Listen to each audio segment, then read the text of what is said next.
আসসালামু আলাইকুম। আজ বানাবো খুবই মজাদার ও খুবই সুস্বাদু বাসমতি চালের বিরিয়ানি। বিরিয়ানির জন্য এখানে আমি 1.5 কেজি পরিমাণ গরুর গোশত নিয়েছি, দুটো মশলা তৈরি করে নিয়েছি।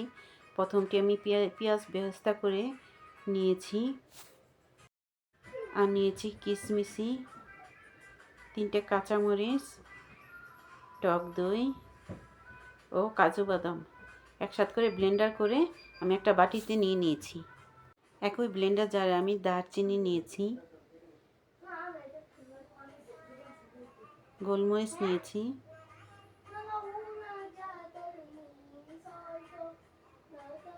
এলাচ নিয়েছি, নাকফুল নিয়েছি। এগুলো এখন আমি ব্লেন্ডার করে নেব। ব্লেন্ডার করে একটা বাটিতে ঢেলে নিয়েছি। চুলে একটি প্যান বসিয়ে পরিমাণ মতো তেল দিয়ে দারচিনি, এলাচ, তেজপাতা দিয়ে কেটে রাখা পেঁয়াজ দিয়ে দেব। পেঁয়াজ হালকা ভেজে নেব। এবার পরিমাণ মতো আদা রসুন বাটা দিয়ে দেব। হালকা ধনিয়া গুঁড়ো ও হালকা মরিচের গুঁড়ো দিয়ে দেব। মশলা মেশানো হয়ে গেলে ধুয়ে রাখা গরুর মাংস দিয়ে দেব। পরিমাণ মতো লবণ দিয়ে ভালো করে মিশিয়ে ঢাকনা দিয়ে ঢেকে 10 মিনিট কষিয়ে নেব। ঢাকনা খুলে ভালো করে নেড়ে নেব।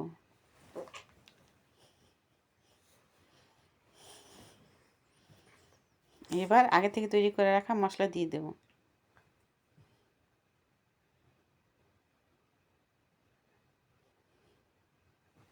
ভালো করে মিশিয়ে নেব।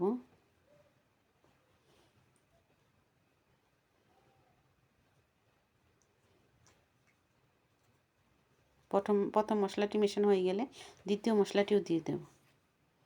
দিয়ে ভালো করে মিশিয়ে এখানে আমি গুঁড়ো দুধ নিয়েছি। এবার গুঁড়ো দুধ দিয়ে দেব। গুঁড়ো দুধ আমি পানি দিয়ে গুলিয়ে নিয়েছি। এবার নেড়েচেড়ে মিশিয়ে নেব।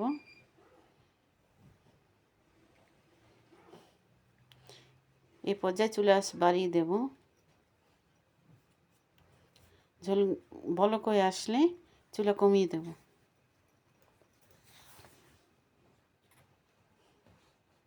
ঝোল ঘন হওয়া আগ পর্যন্ত রান্না করে নেব।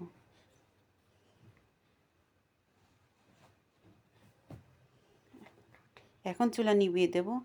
অন্য একটা হাঁড়িতে পরিমাণ মতো তেল দিয়ে দারচিনি, এলাচ, তেজপাতা দিয়ে কেটে রাখা পেঁয়াজ দিয়ে দেব। পেঁয়াজটা হালকা ভেজে পরিমাণ মতো আদা রসুন বাটা দিয়ে দেব। এবার কাঁচামরিচ দিয়ে দেব।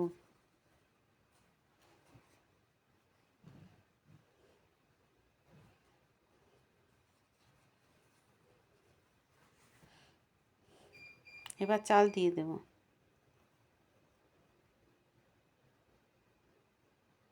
দিয়ে ভালো করে ভেজে নেব।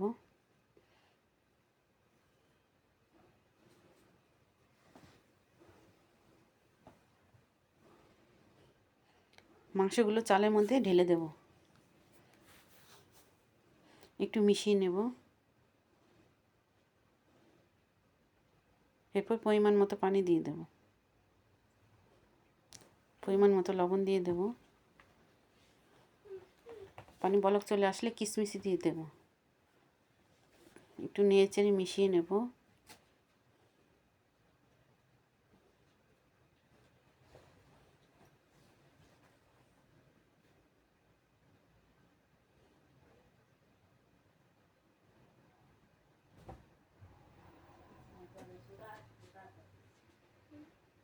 ঝোল শুকিয়ে আসলে ঢাকনা দিয়ে ঢেকে দেব।